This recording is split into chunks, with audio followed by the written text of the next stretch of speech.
বিসমিল্লাহির রহমানির রহিম। আসসালামু আলাইকুম রহমতুল্লাহি ওবারাকাতু। হ্যালো বন্ধুরা, আপনারা সবাই কেমন আছেন? আশা করি ভালো আছেন। আমিও আল্লাহর রহমতে অনেক ভালো আছি।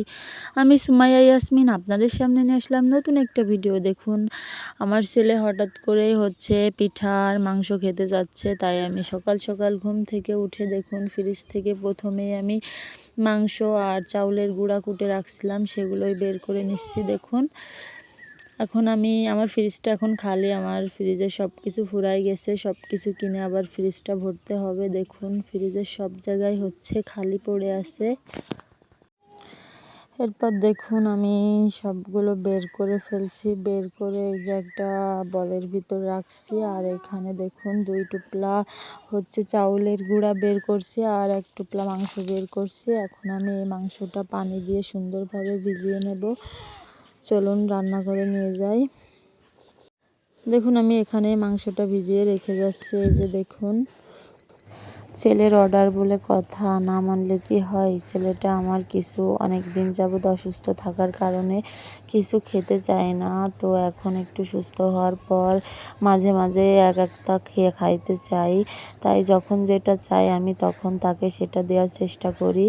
আর এদিকে দেখুন, আমার মেয়েটা একটা ডিম নিয়ে ঘুরে বেড়াচ্ছে আর খাইতেছিল। আর এই যে দেখুন, সকালবেলা আমি সব কিছু গুছিয়ে নিছি, কারণ গ্রামের বাড়িতে সকালবেলা মেয়েদের অনেক কাজ থাকে। যারা অবশ্য গ্রামে থাকেন তারা জানেন যে গ্রামের বাড়িতে অনেক কাজ থাকে সকালবেলা। আমিও সকালবেলা সব কাজকর্ম গুছিয়ে নিছি, নেওয়ার পর আমি এখন রান্নাঘরে চলে যাব। তাই ভাবলাম আপনাদের সঙ্গে একটু শেয়ার করি। আমার ভিডিওটা ভালো লাগলে আমার ভিডিওতে একটা লাইক দেবেন, আমার চ্যানেলটি সাবস্ক্রাইব করে আমার পাশে থাকবেন। আর আমি কিভাবে চিতই পিঠা তৈরি করি, কিভাবে কি করি না করি, সব কিছু জানতে হলে পুরো ভিডিওটা আমার সাথে থাকবেন।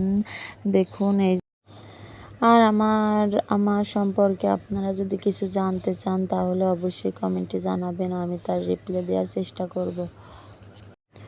এখন আমি চলে যাব রান্নাঘরে। রান্নাঘরে যাওয়ার আগে এদিকে দেখি আমার ছেলেটা বসে বসে পড়ালেখা করতেছিল এখানে। এই দেখুন, পরে আমি বলতেছিলাম যে আব্বু তুমি এখানে কি করো? বলতেছে আম্মু পড়ালেখা করতেছি।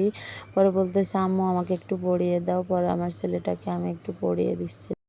আমার ছেলেটা দেখুন এখানে বসে বসে পড়তেছিল, আর আমিও একটু পড়িয়ে দিলাম। পড়িয়ে দেওয়ার পর এখন আমি দেখুন মাংস রান্না করার জন্য ব্লেন্ডারে মশলা ব্লেন্ড করে নিচ্ছিলাম এখানে, তাই আপনাদের সঙ্গে একটু শেয়ার করতেছিলাম। দেখুন, আমি মশলাটা ব্লেন্ড করা হয়ে গেলে এখন আমি চলে যাব রান্নাঘরে। এই যে দেখুন আমাদের উঠান, এটা আমাদের উঠান। এই যে দেখুন আমাদের আম গাছটা, আমাদের এই আম গাছে অনেক সুন্দর আম হয়। এই যে দেখুন আমি এখন চলে যাব রান্নাঘরে। এই যে আমার মেয়েটা তো হেঁটে বেড়াচ্ছিল, আর এদিকে দেখুন রান্নাঘরে যে আমি পিঠার গুলি তৈরি করে নিচ্ছিলাম, গুলা বানিয়ে নিচ্ছিলাম। আপনাদের ওইখানে এই পিঠার এই গুলাটাকে কী বলে অবশ্যই কমেন্টে জানাবেন। আর এইদিকে তো আমি মাংস কষিয়ে নিচ্ছিলাম, মাংস কষিয়ে নিয়ে পানি দিয়ে দিছি। দেখুন, পরে আমার মাংসটা দেখুন ভালোভাবে কষানো হয়ে গেছে। এখন আমি ঝোলের পানি দিয়ে দেব, যতটুকু পরিমাণে ঝোল রাখবো, যেহেতু পিঠা দিয়ে খাবো তো তাই ঝোল তো রাখতেই হবে। এদিকে দেখুন আমি ঝোলের পানি দিয়ে দিছি। আমার ঝোলের পানি একটু কম হয়ে গেছে, তাই আমি আর একটু ঝোলের পানি দিয়ে দিলাম। এখন আমি মাংসটা সুন্দর করে রান্না করে নেব। দেখুন, এই যে দেখুন আমার মাংসটা রান্না করা হয়ে গেছে, কত সুন্দর লাগতেছে, খেতেও অনেক সুন্দর হয়েছে। আর এইদিকে আমি ছাঁচ বসিয়ে দিছি, ছাঁচের ভিতরে একটু লবণ দিছি। লবণটা দিলে পিঠাটা লেগে যায় না, অনেক সুন্দরভাবে পিঠাটা উঠে যায়। তারপর আমি আটাটা সুন্দরভাবে গুলিয়ে নিচ্ছি। গুলিয়ে নেওয়ার পর দেখুন আমি পিঠা আমার হয়ে গেছে। ফাইনালি আমার পিঠাটা দেখুন কত সুন্দরভাবে হয়ে গেছে। এখন আমি পিঠাটা সুন্দরভাবে উঠিয়ে নেব। পিঠাটা এরপরেও কেন জানি না লেগে যাচ্ছে, কারণ আমার শাশুড়ি বলতেছে প্রথমবার তো এই জন্য এরকম লেগে যাচ্ছে, এর পরের বার আর লাগবে না। দেখুন আমি পিঠাটা উঠিয়ে নিছি, আর এইদিকে তো আমার ছেলেটা দেখুন এখানে বসে বসে পিঠা খাইতেছিল। আর এই যে দেখুন কত সুন্দর হয়েছে আমার পিঠা, মাংসটাও কত সুন্দর হয়েছে দেখুন। আমরা সবাই মিলে এখন খাচ্ছিলাম। ভিডিওটা এই পর্যন্ত, সবাই ভালো থাকবেন, সুস্থ থাকবেন।